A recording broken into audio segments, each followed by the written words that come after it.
Nah, startup juga begitu. Biasanya dia di awal mendapatkan fundraising, ya dia agresif tuh, rekrut orang Betul. banyak, peluncuran produk baru, ekspansi ke daerah baru, promo dan apa dan segala ya.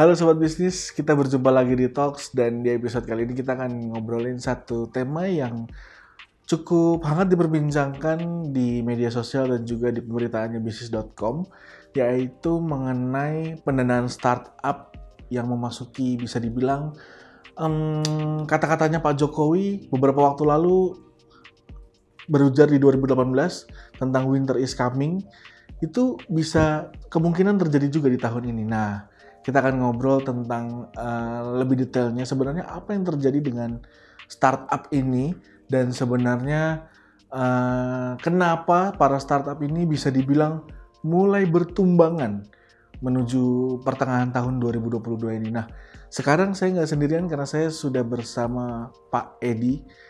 Beliau ini adalah Sekjen Amfesindo dan kita akan ngobrol-ngobrol lebih detail tentang sebenarnya apa yang terjadi nih dengan para startup nih Pak. Untuk mengawali nih pertanyaan pertamanya nih, secara general nih Pak, apakah yang dibilang Pak Jokowi winter is coming itu benar terjadi nih Pak di pertengahan 2022 ini terhadap startup-startup yang kemudian bisa dibilang lumayan banyak nih yang bertumbangan nih Pak? Oke, teman-teman terima kasih ya sudah diundang ya di Bisnis Indonesia Podcast ini ya. Saya mewakili perspektif dari teman-teman investor. Jadi Amfesindo adalah sebuah asosiasi yang membawahi modal ventura. Ya, ini bahasa Indonesianya venture capital ya. Jadi kita tugasnya adalah mencari dan invest ke startups, terutama startups teknologi di Indonesia. Jadi pertanyaannya adalah winter is coming gitu ya. Kalau menurut saya winter is already here gitu. Tapi ya apakah itu sesuatu yang terus atau selalu negatif gitu? Menurut saya nggak juga gitu. Jadi apa definisi winter is here ya? Mungkin secara gamblangnya di industri kita adalah investasi ke startups yang lazim dilakukan oleh angel investor, modal ventura, korporasi dan sebagainya. Ya sekarang sudah mulai lebih selektif.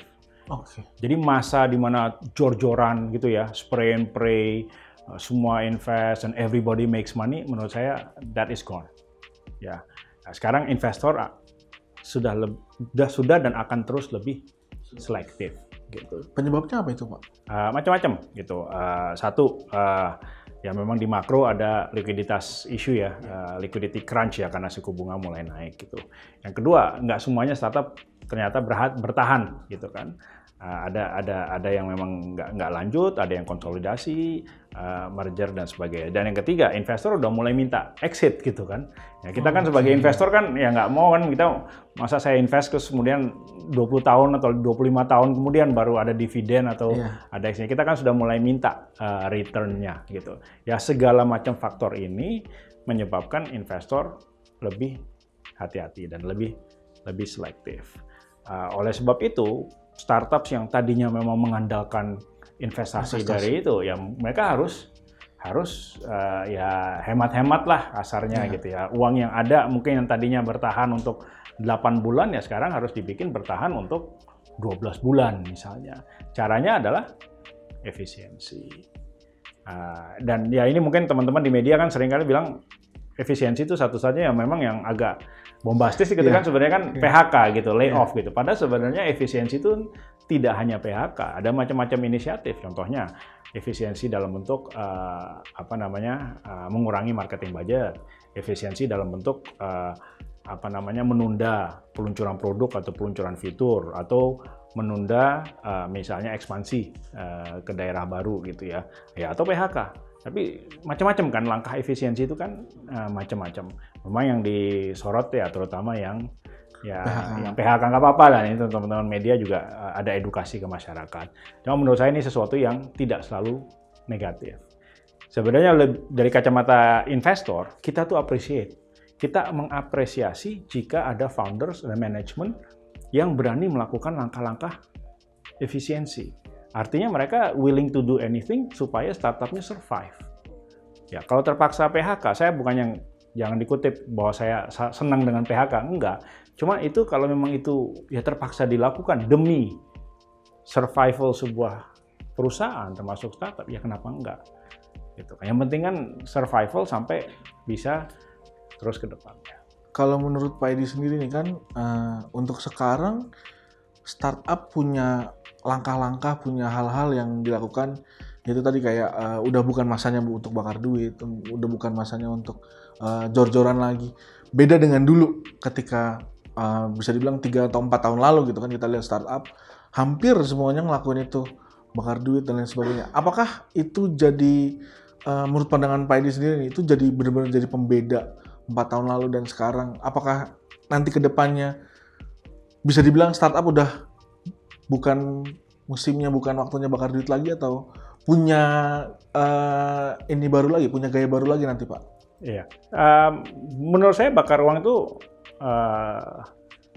lumrah dilakukan ya. Dalam arti gini, sebuah bisnis di awal, baik itu startup maupun bagaimanapun kan dia harus promosi. Iya kan, jangan kan tag gitu. Kita buka gerobak bubur ayam pun di awal ya mungkin harus promo gitu kan, ya promonya macam-macam gitu, mau iklan kayak, mau harga dimurahin dikit kayak, ya kalau nggak kan orang nggak kenal, orang nggak mau nyoba produk kita kalau kita nggak melakukan promo. Jadi menurut saya yang istilah bakar uang itu, ya subsidi, promo, cashback, diskon dan segala macam itu lazim dilakukan, and you should do it gitu, sampai mendapatkan customer yang cukup banyak, sampai mendapatkan traction revenue yang ya cukup stabil gitu. Tapi ya itu, masa ya udah tahun ke-5, 6, 7 masih bakar uang gitu kan. Nah, jadi memang kalau menurut saya bakar uang itu oke di awal-awal. Tapi udah ada waktu di mana ya sudah nggak bisa lagi dong. Sudah harus menuju ke profitability. Jadi syukur-syukur di tahun ke-6, 7, 8 itu sudah profitable, atau setidaknya ada path to profitability. Udah kelihatan hilalnya di mana gitu, kapan mau profitnya gitu. Tapi kalau jujur kalau menurut saya tahun ke-10, 11, 15 masih bakar uang dan belum profit, nah menurut saya itu nggak sustainable. Kita investor akan komplain juga, kapan sih kamu mulai profit gitu. Kalau dari pandangan masyarakat, terutama pengguna startup itu sendiri kan, ada pandangan kalau berharap ketika si startup itu bakar uang kan menguntungkan masyarakat, Pak, sebagai pengguna gitu. Jadi kan kita sebagai pengguna berharap, kenapa nih startup A, B, C, D, E udah nggak bakar uang lagi. Jadi kan yang kita harapkan mereka bakar uang supaya kita bisa nikmatin promonya gitu, Pak. Nah itu pandangan Bapak sendiri gimana terhadap respon masyarakat sendiri, masyarakat luas umumnya yang ternyata kita nih masih mengharapkan si startup ini ya bisa dibilang punya banyak promo, punya banyak hal-hal yang bisa kita nikmatin juga gitu sebagai penggunanya gitu, Pak. Jadi mungkin saya harus klasifikasi ya. Satu, klasifikasi jenis bisnis dan jenis startup. Satu contohnya, yang lazim melakukan bakar uang adalah yang bergerak di strateginya adalah menyasar B2C, business to consumer gitu ya. Jadi kita ini end consumer-nya gitu. Itu memang ya suka atau tidak suka harus rutin melakukan promo. Kenapa? Kalau nggak ya orang nggak mau pakai, orang Indonesia kan begitu kan. Kalau yang B2B, business to business, itu nggak terlalu perlu bakar uang. Kenapa? Karena perusahaan UKM atau apapun itu lebih melihat secara long term gitu ya. Karena switching cost-nya kan mahal gitu. Jadi mereka mungkin nggak terlalu price sensitive gitu ya. Ada strategi yang lain lah, tapi saya mungkin nggak terlalu detail ya. Ada B2B2C, ada D2C, direct to consumer dan sebagainya. Tapi kita fokus ke dua itu aja lah, B2C dan B2B. Nah, B2C yang banyak melakukan bakar uang, ya memang kenyataan orang Indonesia tuh ya nggak loyal gitu ya. Orang Indonesia tuh very price sensitive gitu. Beda dikit aja pindah ke toko sebelah gitu. Mau beli, dia buka dulu aplikasinya banyak gitu kan, dibuka dia banding-banding harga gitu. Ini nggak ngomongin e-commerce shopping aja, tapi ride hailing aja kita mau pakai yang mana gitu, kita compare dulu gitu kan. Mau travel, mau ini, beli tiket, hotel, apa gitu, ya kita compare dulu. Jadi memang yang B2C itu ya price sensitive. Jadi menurut saya di awal oke untuk melakukan bakar uang.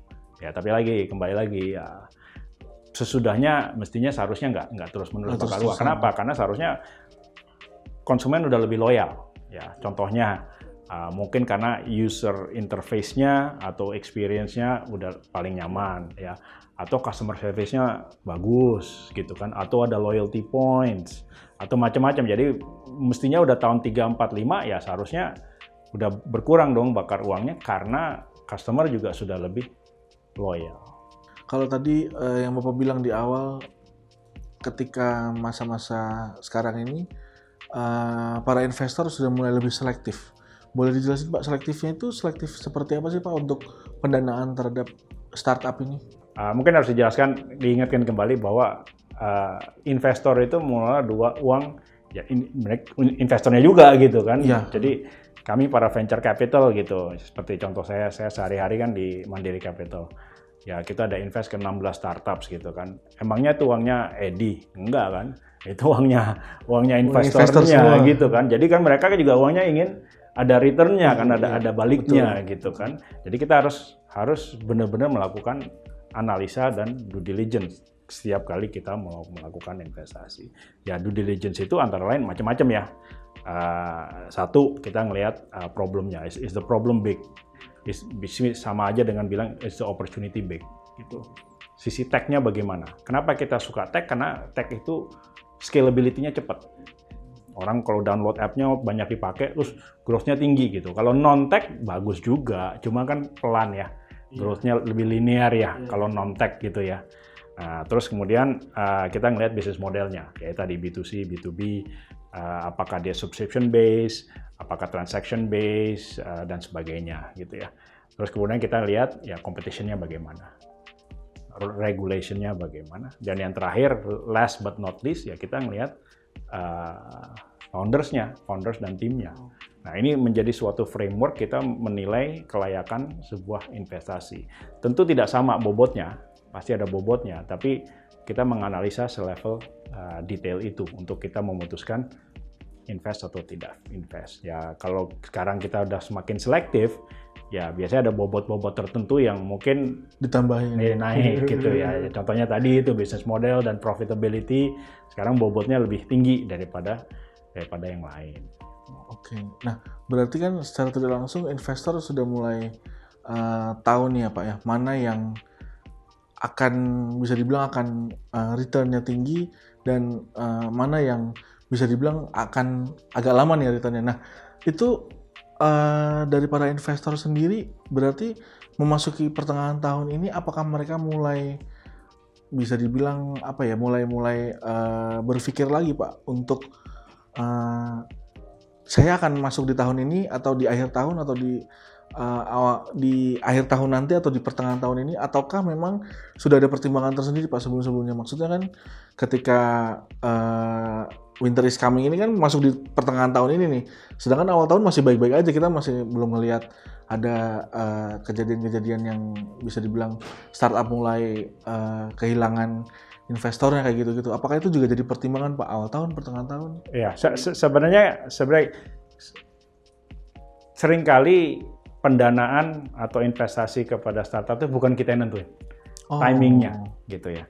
Kita biasanya ngikut pada startupnya gitu. Kapan mereka melakukan financing round gitu kan. Biasanya tuh alurnya gini, sebuah series ya, series seed atau series A. Kita ambillah series A.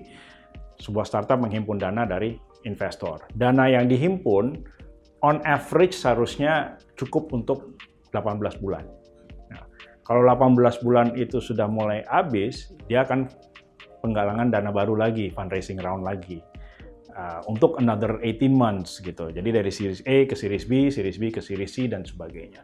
Jadi sebenarnya seringkali itu mengikuti kebutuhan dari startup itu sendiri. Karena kan bukan kita yang nentuin. Karena kalau kita yang nentuin ya kalau setiap investor maunya masuk di waktu yang berbeda kan agak kompleks ya. Jadi biasanya memang diatur polanya sesuai dengan tingkat kebutuhan dan ketersediaan dana dari startup itu masing-masing. Oke.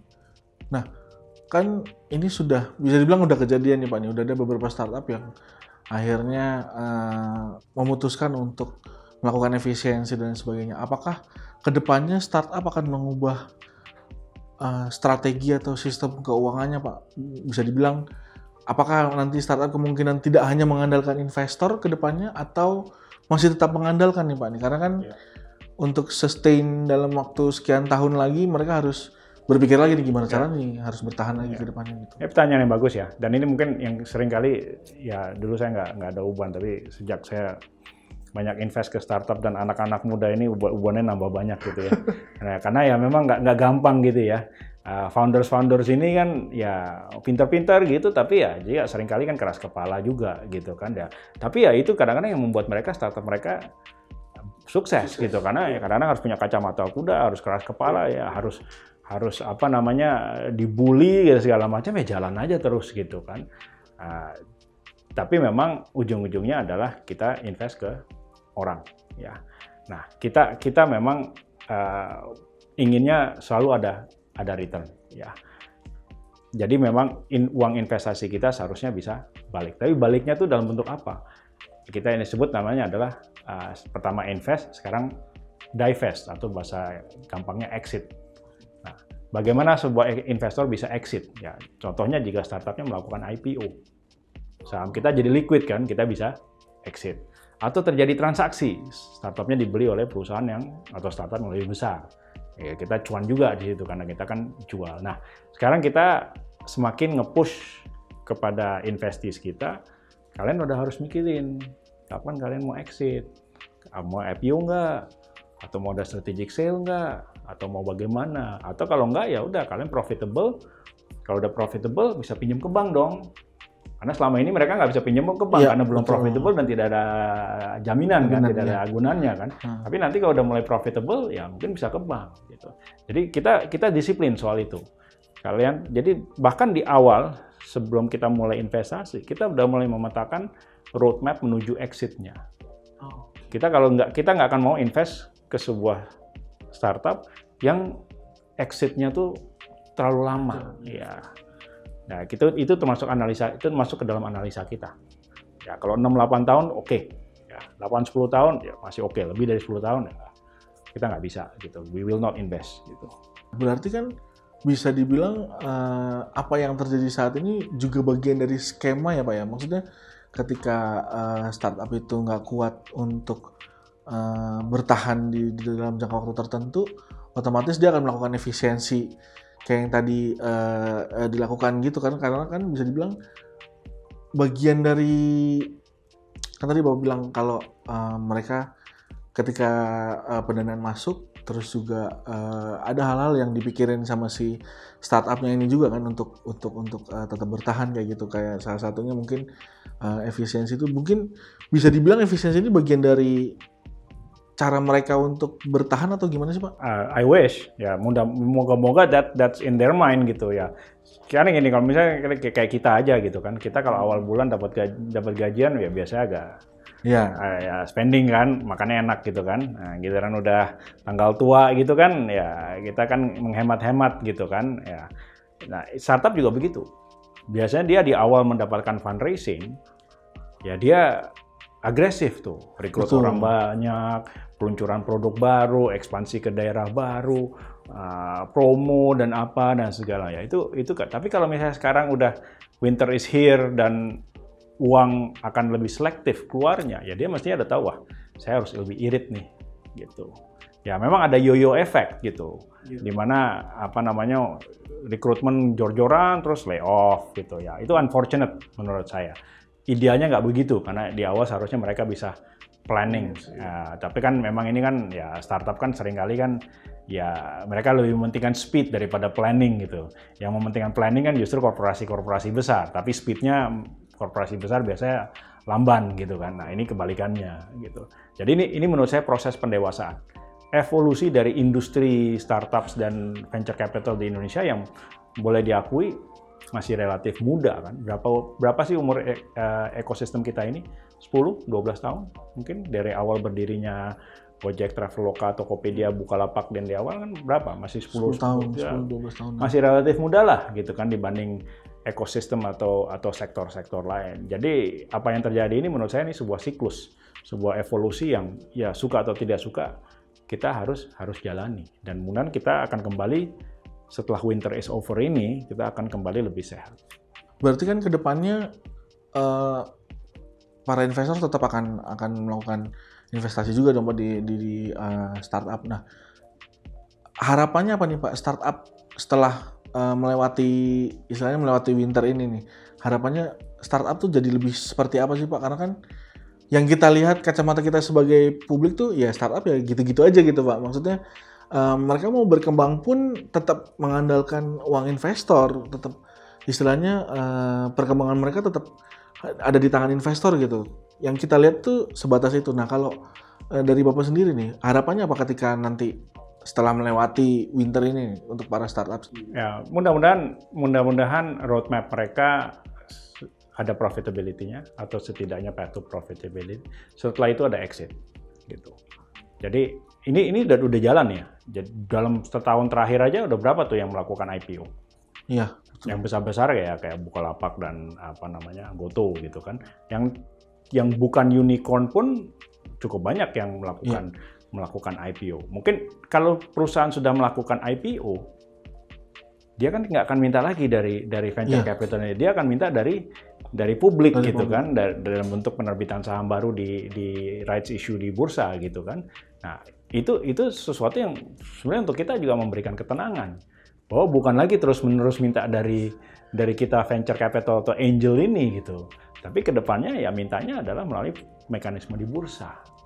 Nah, ini sesuatu proses maturity, kedewasaan ekosistem kita juga ya. Berarti bisa dikatakan kalau ketika startup itu IPO di bursa itu dia step by step yang memang udah siklusnya ya Pak ya.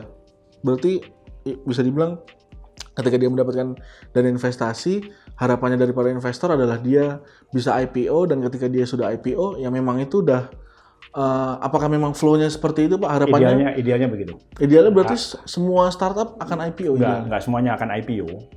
Ada yang memilih tidak IPO.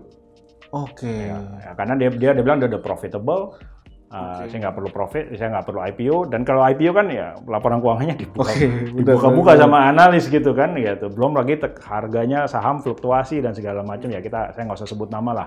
Tapi kita tahu lah fluktuasi harga emiten gitu kan. Tapi ya itu banyak yang memilih tidak. Banyak yang memilih ya saya mau jadi private company aja terus. Tapi profit. Bisa pinjam ke bank, bisa pinjam kemana, dan sebagainya. Gitu. Itu pilihan. Dan menurut saya dua-duanya oke. Tapi kan saya kan mewakili asosiasi, jadi perspektif kita adalah perspektif seorang investor yang ingin invest di awal, dan 6, 7, 8, 10 tahun kemudian ya kita harus exit dong. Nah, kalau enggak, ya uang kita nggak bisa balikin ke investor kita gitu. Nah, exitnya bagaimana? Ya macam-macam itu. Bisa IPO, bisa melalui dividen, bisa strategic sale, ada buyout, ya macam-macam. Menurut Bapak sendiri dari kacamata Amvesindo, kedepannya nih setelah melalui winter ini nih, startup yang seperti apa, atau para investor akan tetap menginvestasikannya ke startup, atau akan ada perusahaan-perusahaan lain yang punya model yang mirip dengan startup, atau kayak gimana sih Pak? Kita akan lebih selektif. Ini udah mulai jalan nih. Kita akan lebih selektif. Kita bisa bedakan investasi di startup tuh dua stage ya, dua tahap ya. Early stage, yaitu adalah seed dan series A, dan growth stage. Jadi udah series B, series C dan sebagainya. Udah lebih mature lah. Kalau dulu mungkin kita lebih preferensinya adalah di early stage gitu. Karena kan lebih murah. Potensial cuannya juga lebih tinggi, betul. Karena masih lebih murah gitu kan. Tapi sekarang dengan adanya winter is here ini, kita akan menjadi lebih selektif. Kita tetap akan invest, tapi kita mungkin akan geser ke growth stage. Jadi yang tadinya kita mau semuanya bermain di early stage, seed, series A, sekarang kita mayoritas akan beralih ke growth stage. Kenapa? Karena ya kalau kita invest di growth stage startups, kemungkinan untuk bangkrutnya kan lebih kecil. Mereka kan udah lebih mature gitu ya. Oke lah, potensial cuannya juga lebih kecil gitu kan, karena valuation-nya udah lebih tinggi. Tapi kan ya itu trade off ya. Risk reward, risk return-nya ya seperti itu. Jadi menurut saya itu pergeserannya akan di tahapannya. Nah mungkin pertanyaan terakhir nih Pak nih, karena kan saya ngelihat generasi muda masih masih berfokus masih ke pandangannya tuh masih ke startup gitu, masih yang sulit untuk dipindah ke perusahaan selain startup karena kan lagi masa-masanya berkembang, lagi lucu-lucunya kan, lagi lucu-lucunya, lagi jaya-jayanya gitu. Apakah Bapak sendiri ngelihat startup ini masih menjanjikan Pak untuk 5-10 tahun ke depan? Ya, masih. Karena ini udah jadi ini ya, kita semua yang mungkin kita nggak bisa hidup tanpa aplikasi gitu kan. Betul. Dari transportasi, belanja, payments, dan segala macam. Hampir gitu. 80% kebutuhan hidup kita iya di teknologi kan, dibantu startup, dibantu oleh teknologi, aplikasi dari teknologi kan. Betul. Dan itu kan terutama dari startup gitu. Jadi it's not going away. Okay. Dan kalau tanya anak-anak yang baru akan lulus gitu, mau kerja di mana gitu, ya banyak yang bilang saya mau kerja di startup gitu kan, atau saya mau bikin startup sendiri gitu. So it's not going away. Tapi prosesnya yang sedang terjadi adalah proses evolusi pendewasaan. Mohon maaf ya, saya nggak nyebut nama ya. Tapi marketplace e-commerce kita di Indonesia itu ada berapa? Mungkin 10 jari saya nggak cukup gitu kan. Dari yang besar-besar sampai yang spesifik dan segala macam. Ada yang berdasarkan produk tertentu, ada yang baju aja, ada yang sayur mayur aja, ada yang semua bisa dijual, ada yang ori, ada yang KW, ada yang ini segala macam gitu kan. Tapi marketplace e-commerce di Indonesia itu kan banyak sekali. Apakah Indonesia butuh sebanyak itu? Maybe not. Menurut saya mungkin enggak. Dan karena udah makin susah uang untuk mendanai terus, menurut saya akan terjadi konsolidasi. Ya, which is menurut saya itu evolusi yang wajar. Dulu di Indonesia ride hailing, saya nggak mau nyebut nama, tapi ride hailing dulu di Indonesia ada lebih dari 2. Sekarang orang kenalnya hanya 2 itu, saya nggak sebut namanya gitu. Tapi dulu ada yang nomor 3 kan, tapi dia lempar anduk karena nggak bisa mengikuti bakar-bakar uang promonya gitu kan. Jadi terjadi konsolidasi. E-commerce juga menurut saya sudah terjadi kan. Sudah terjadi. Akan terus menjadi konsolidasi. Dan sektor-sektor lain, mungkin logistics dan sebagainya semua kan ada. Jadi ini arah ke depan, startups, teknologi dan sebagainya akan terus tumbuh. Tapi mungkin less players, but more quality. Ya, jadi konsolidasi itu sesuatu yang necessary evil, saya bilangnya gitu. Is it? Ya mungkin akan ada yang terdampak secara negatif, tapi ya for the ecosystem, ya ini mendewasakan ya. Mendewasakan. Mungkin tambahan lagi nih Pak nih. Ke depan nih Pak, harapan Bapak dari Amvesindo sendiri dan mungkin teman-teman dari investor sendiri, startup, harapannya seperti apa sih Pak? Kita sih senang ya, startup itu kan founder anak-anak muda yang motonya adalah, tahu motonya startup, lebih gampang minta maaf daripada minta izin gitu. Jadi jangan cepat gitu. Baru tahu tuh. Oke. Baru tahu. Ini nggak berlaku di dunia pernikahan ya. Kalau kamu udah punya pacar, udah punya nikah? Udah nikah. Nah, iya nggak berlaku kan. Itu kan kalau di pernikahan harus selalu minta izin. Iya, kan? benar. Kalau di startup nggak gitu, jalan terus. Jalan dulu aja udah, jalan aja dulu. Minta izinnya ya belakangan, mungkin disentil dulu sama regulator, baru dia minta izin gitu. Jadi speed ya. Jadi menurut saya di startup itu kan yang keunggulan utama adalah speed gitu. Nah, ini beda dengan korporasi. Kalau korporasi ya kita selalu harus minta izin gitu sebelum melakukan apa-apa, mungkin izinnya berkali-kali gitu kan. Nah, tapi menurut saya ke depannya ya evolusi dari ekosistem ini terus berinovasi, tapi juga diimbangi dengan prudensial dari sisi keuangan gitu. Jor-joran oke, gerak cepat oke, tapi ya juga tolong dihitungkan cost benefit analisisnya, return on investment-nya ada nggak, dan seterusnya.